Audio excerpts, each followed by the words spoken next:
Morning, you lovely people. I'm doing the video from the car today, even though I'm not actually driving anywhere. So I thought, seeing as these videos are done from a cup holder, I'd just do them from a cup holder again.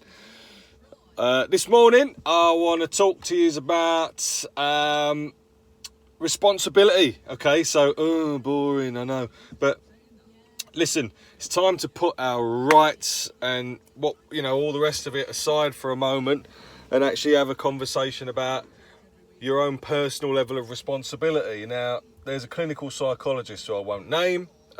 His initials are JBP, and he had a rule that stated that you should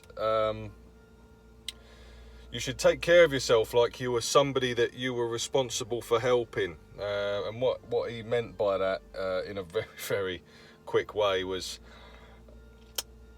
if you would be prescribed a course of medicine for your dog or for your sick mother or something like that, you would make sure that they took their course of medicine, wouldn't you? Of course you would.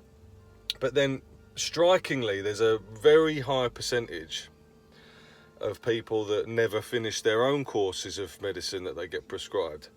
And for some reason, we feel less inclined to look after ourselves than others, which is a nice thing.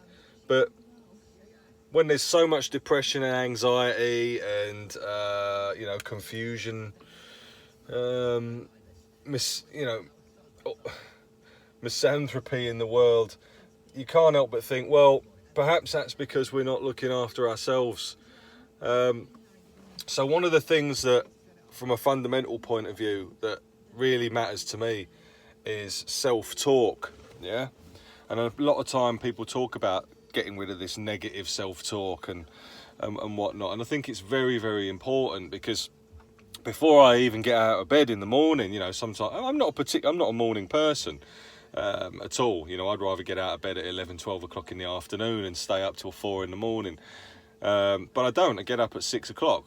And when I wake up and my alarm clock goes off, the first thing I do is I ask myself a question. And I say, are you ready to face the day, John?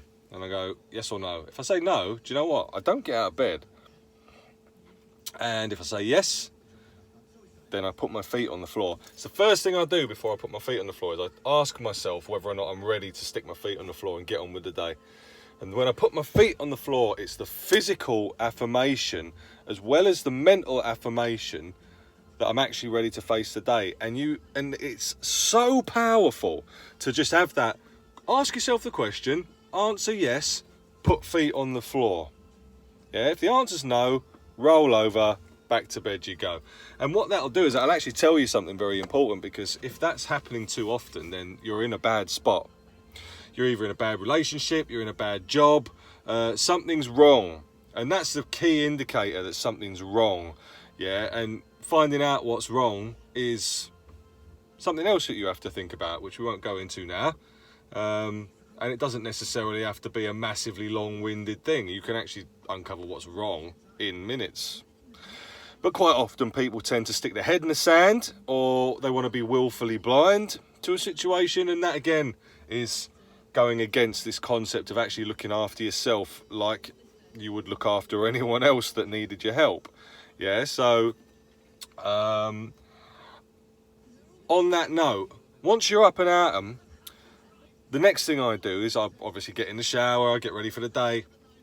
The next part of what I do, so I've had the mental and physical affirmation. The next thing I do is I verbalise, right?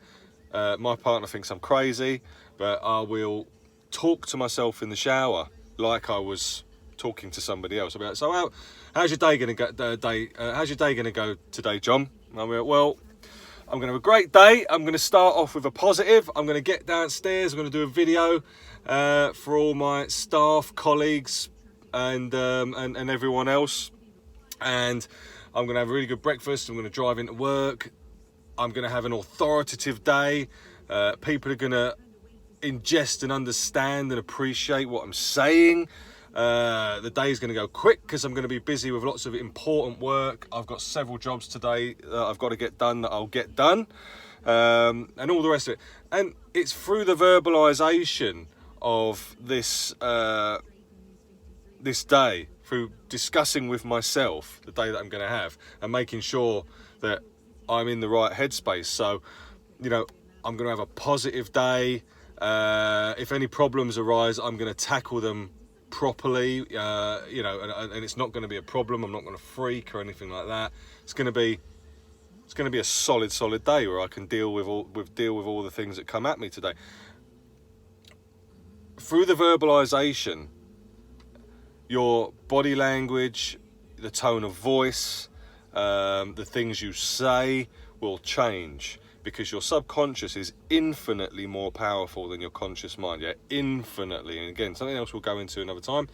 But what you need to do, mentally, physically, and verbally, affirm what your day's going to be like. Yeah, and if you keep doing that every single day, you'd be amazed in 3 or 6 months. You look back and you'll be like, wow.